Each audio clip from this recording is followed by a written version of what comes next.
A lot of Street Fighter 6 players get stuck at mid-level and don't know why. This player asked Reddit for help, and most of the advice was really bad, so I reviewed their replays. Now, before I explain it, I want you to guess what their MR is and what's actually holding them back. If you guys are within 50 MR, I'm gonna give you guys 10 points. If you're within 100, I'll give you 5 points. Anything above or below that, I'll give you 0.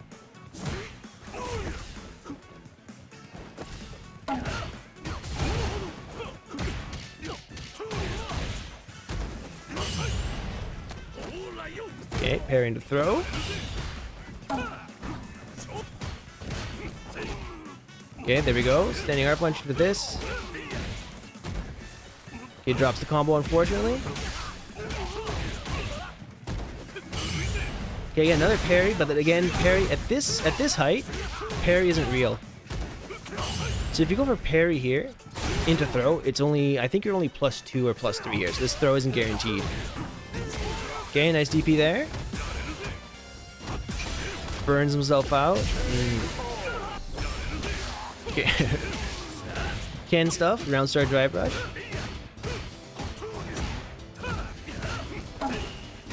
Okay, this is the second time we've seen that standing hard punch into run overhead. Bump bump.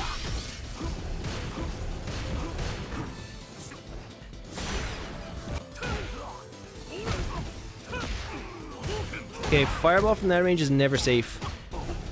Whoa. Air fireball level 3? No level 3 or not even level 2. That could have killed.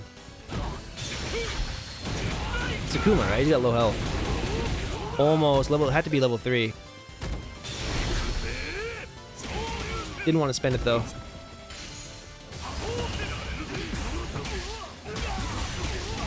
So, number one thing I'm seeing is poor drive meter management. Always in burnout every round. And in this game, drive meter management is one of the most important things you can do. Stuff like this, like, okay, jumping into nothing and not pushing anything shows me that you're not doing this with intent. Because if you're going to do an empty jump, you have to be watching your opponent, right? And as soon as you see this parry, that's your, like, sign to do a throw. But he just walks back into standing heavy punch, which means I'm feeling quite a bit of autopilot from this player. Just doing what they think is going to happen versus what's actually happening on screen. And then here's another issue. Jab into crouching medium punch. Okay, that's a frame trap. Walks back, tries to go for heavy punch. So in that Reddit post, this person was saying they have space traps, right? So this is a space trap. But space trapping with like standing heavy punch at this speed is like too hard. You either have to let it rip like much faster, or you have to go for a button that has faster startup and less risk, like just waiting a second, walking backwards, and then just autopiloting into crouching medium punch kind of thing, right? With a character like this. This is the other issue I see with this player. So we're going to see this pop up a lot. Standing heavy punch, run stop, overhead. So this can work sometimes, but like honestly, as a Ken player or a Shoto player, you got to be able to hit confirm your standing hard punches because it's a very hit confirmable button. Okay, then here, combo drop. Then also with this though, not quite sure why you're spending drive rush in the corner on a shimmy to punish a throw. This is bad meter management. Okay, that's 2,820 for no drive meter, right? Then here, gets knocked down and we see mashing buttons into wake up jab. And I want you guys to remember that option because we're gonna go to a different replay. Okay, this is against Honda.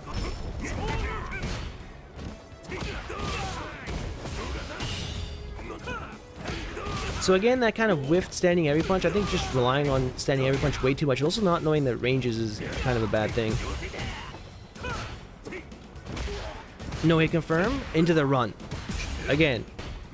Okay, perfect parry attempt. Okay, and again. Burns himself out for no reason. So now he has to fight from behind here. This is tricky. And then he gets hit. He did crouching light punch here. You can't do crouching light punch against. This is an OD move. He's plus on block here.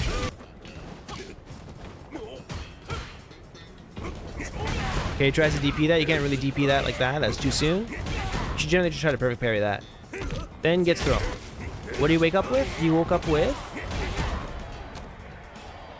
Jab. The wake up jab has got to go. Like you never block on wake up. Wake up jab is one of the weakest and riskiest options you can do on defense in this game. But if you're just always defaulting with wake up jab, you're gonna have a really bad time, and that's the number one thing I'm seeing from your replays. I can count on one hand how many times you woke up with just block, and that's gonna get you messed up. This will be the last one before the rank reveal. Okay, this brings me to the next thing I see from this player. Every time you kind of get into range of where you want to be, you walk backwards, which is not what you want to do. You're always like giving up your pressure, and then you walk backwards and do something even riskier than you could have done the first time. So like here after the step kick, you're -3 and you're out of range. Guile doesn't have anything that can really scare you at this range. Think about your matchup, like what's Guile probably going to do? He might try to go for forward heavy kick at this range. He might do sonic boom at this range. I don't think you're thinking about the matchup. Right? That's the answer at that spacing.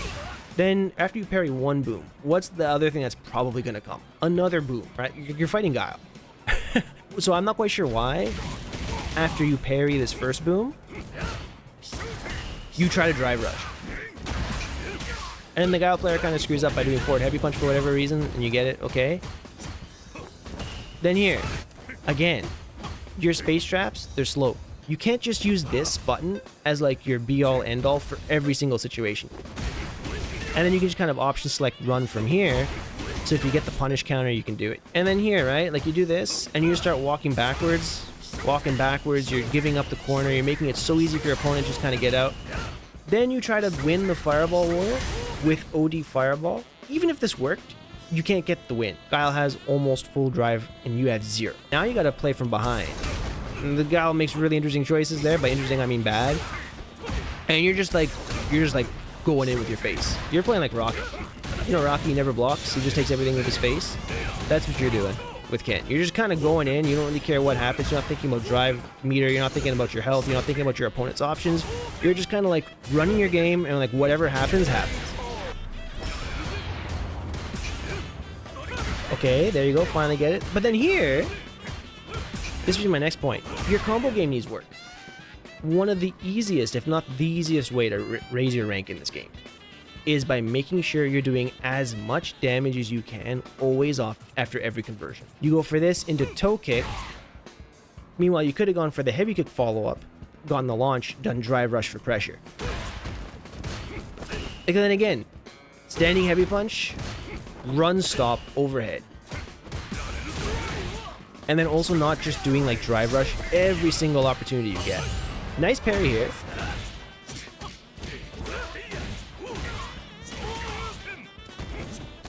Okay, nice there. But then here you could have killed.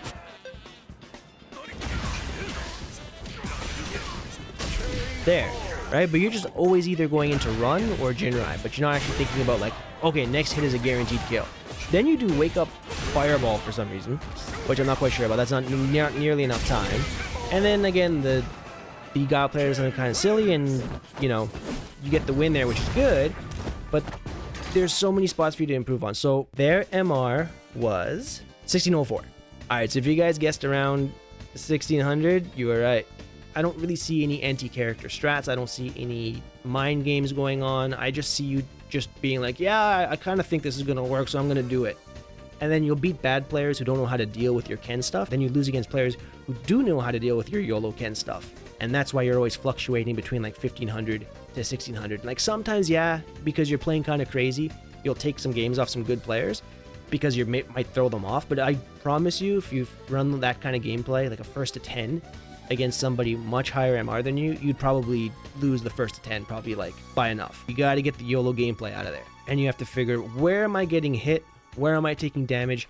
And why am I getting put into burnout every single round of every single game? Alright guys, that's it for today's video. I hope you enjoyed that. If you are watching this video and you aren't someone who just watches from Reddit or stuff or needs some advice, don't forget, whenever I stream, I'll do replay reviews. Maybe we'll do another Reddit review one time in a week or two, see how it goes. Anyway guys, if you enjoyed the video, don't forget to like and subscribe. Helps me out a lot. And I'll see you guys in the next one. Peace.